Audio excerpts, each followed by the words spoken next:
Today I want you to help me welcome to the channel the director of Cinderella's Curse, Louisa Warren. Welcome to Fantasy Films. Thank you for joining me. Thank you for having me. So, Cinderella's Curse, let's jump right into this. This has been getting a lot of hype lately. You've got to be pretty excited, right? I am, yeah. It's been pretty wild. A lot of pressure than the other movies, but yeah, it's been fun. I would say there's been a big trend for turning fairy tales into horror movies lately, and it's really catching on. And I think Cinderella as a character probably is the one that's been pushed far enough to where going to revenge and becoming a psycho killer is actually believable and almost kind of relatable, don't you think? Yeah, absolutely, for sure. Because everybody knows Cinderella as being like the one that's been treated badly, and I think everybody has been in a situation where it's like, I've been treated unfairly. I mean, obviously Cinderella's a bit different because the whole spectrum of like, she's lost her whole family and everything. And so like everyone can just have that moment of relating to the revenge moment. Absolutely. Absolutely. I know if I was pushed that far, and I've had step siblings, they're not fun. You just want to wring their neck sometimes. Exactly. From a director's standpoint, when you read the script for the first time, was it like you immediately fell in love with it, or was there like this little hesitation of like, this might need a little work? So funny story actually. When I got offered the job, I was offered the job before the script, if you catch my drift. And so we were able to kind of put together some ideas, and I knew that they were super keen to have something a bit similar to Carrie, which I thought was really cool because obviously Carrie is iconic. Absolutely. One of my favorite films from when I was younger. And originally, we had made the story very, very, very dark. And they rejected it and said, you can't. Really? They did. And so then we were like, okay, let's scale it down a little bit, and just make it more kind of more teen, a bit more teeny, like Carrie, I guess is the best word. It's funny you say that because I did get a lot of Carrie in the trailer.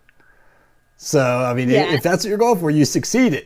And that's I feel like that's a great direction to go, especially with a character like Cinderella. Exactly, yeah. And I think especially where you have a situation of a character in a room full of people, you can just go nuts. And then there's that moment where we've had like the doors lock in, which I really liked, which I kind of took that inspiration from Carrie. Because it's that thing of, oh, all these people are in a room and they can't get out for now. Now, so this was like a thought that you had immediately when you read a script, like, I know exactly how I'm telling this story, right? Yeah, exactly. And Harry, the writer, he's very creative, and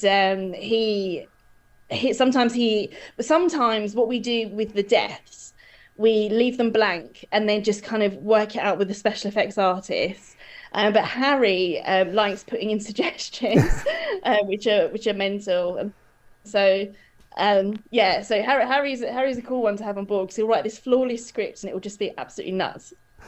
How many times did you have to go back and redo something because they're like, oh, that's too much. We have to dial it back. You mentioned you had to do it with the original script, but it's like, did you try revising it and then they're like, still too much? Well, we actually, we shot the film and then we sent it off and they were like, this is really good. We're gonna send you back out to do some higher budget stuff. Like for example, in the trailer, you'll see there's an explosion, for example, which was really cool to film. And so to make that work, we had to take a section of the script and rewrite it. You know what I mean? Okay. And then there were just some things that were a bit impossible, which were really cool, but impossible. Like, for example, Cinderella was supposed to go up on a ceiling and crawl across the ceiling, but because she's had her hair down, it's really hard to film. Okay. Because ideally, if you're doing something like that, you'd put the character's hair up. Because if you imagine filming it, it's not falling everywhere. Okay.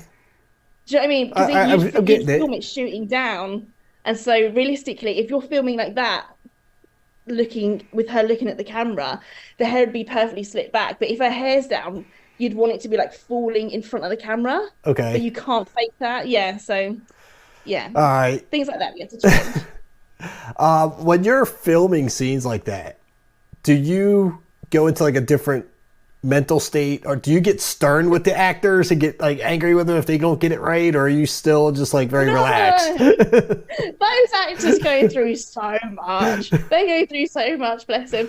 And a lot of the time, being in the UK, it was raining. We were in the rain in this like field, and it's the stress of filming in this field. It's not just a field; it's a clay field, and so all of the equipment, all of the actors, all the crew are covered in this like chalky, like dirt that's like so hard to get off, and it's poor. Yeah, I would never know. They every single one of them just brought the spirit, showed up. It was a hard shoot, and I'm proud of every single one of them, especially Kelly. Is there? I asked this of like all the actors this past couple of days, and when they're shooting the movie, is there a favorite scene or a part of it that sticks out to you that you loved filming the most? Oh, okay. I think so. The DOP, the main DOP, Jamie, is really, really talented, and he really excels in shooting like period drama things. Okay, And so his lighting and setups, because we filmed in a real castle in Scotland, which was really cool. that's amazing. And honestly, it's gorgeous. And in one of the bedrooms, which we put as Cinderella's room, which is really creepy, the lighting, all the candles and everything looks really cool in there. And there's a scene where Hannah, who's Natasha Ticini, and Kelly are talking, basically, and you think the conversation's going one way, and then at the very end, you just see behind Cinderella's back Hannah do something, and you're like, oh no! And I just think the two actors nailed it so well, and it was just so nice to capture something that's not necessarily anything to do with horror, and it's just like kind of good storytelling. Mm-hmm. Is there a scene that you didn't anticipate, or it's like, oh, they went off script, but you're like, you know what, that was pretty good. I think I'm going to keep that. Let me think. So a lot of it, there were quite a few changes along the way, and that's mainly due to things like location. And oh, that was it. So one of the things we were trying to find, like, as you can see in the trailer, like Hannah's toes get cut off to fit into the slipper. Yes, that is a pretty cool scene. I love it. And it's like, how can we trying to figure out different ways of doing it? And Jess kind of the first, because we actually shot that twice. The first time, Jess made this like stump so that you could slice, and then all the toes came off together. And then they just there's a version where they kind of like all fall off. And then when we watched it back, because we went back and did more, I was like, how about we shoot it again, but this time cut the toes off one by one, because I thought it'd be a bit more suspenseful. Absolutely. And then we were just trying to find some feet, and then luckily Jess found this like website that sold all of these like fake feet. I'm not going to ask how she found that. She was definitely searching. What was she searching for? That's the question. I tell you what, though, just from the clip from the trailer, that scene, Kelly's eyes really sold that. Yeah, because so cool. her eyes were like, I had to step back when I saw her eyes on that, and I was like, wow, that's creepy as hell. They did a really good job on her face. Yeah, exactly. Yeah. I'm going to actually talking to her tomorrow. I'm going to bring that up to her. I was like, that is actually an epic scene. Oh, nice. Now that Cinderella's curse is complete, obviously I feel like it's going to be a big turnout. Right? And I think that this is something that the bigger production companies should take note of, because you guys are doing something really cool, something really out of the box, Some people may think a little too far out of the box, but I think it's I think it's perfect. I think it's just what horror fans like myself need. And my question would be, are there more fairy tale stories that you personally would want to tell that may or may not be on the docket? Oh, that's a good question. The thing is, the problem that we have now is that there are a lot of copycats. And so, in fact, there's other movies that are coming out at pretty much similar time. And so there may be some that I'd like to do, but again, it's what I get offered as a director. So okay. I'm gonna say maybe and maybe. I'll take a maybe. Yeah. Well, I don't want to hold up too much of your time, but I do thank you so much for talking to me. You got a real in-depth look of your perspective of the movie, and I'm super, super excited to see it now. Amazing. Yes, absolutely.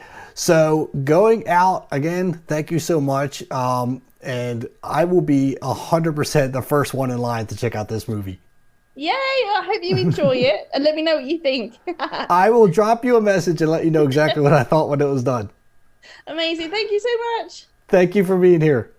Thank you. All right, take care. Hopefully you guys enjoyed that interview. I'm looking really forward to watching Cinderella's Curse. Let me know what your thoughts are down in the comments. Hit that like button for me and subscribe button if you haven't already. And I'll see you at the concession stands.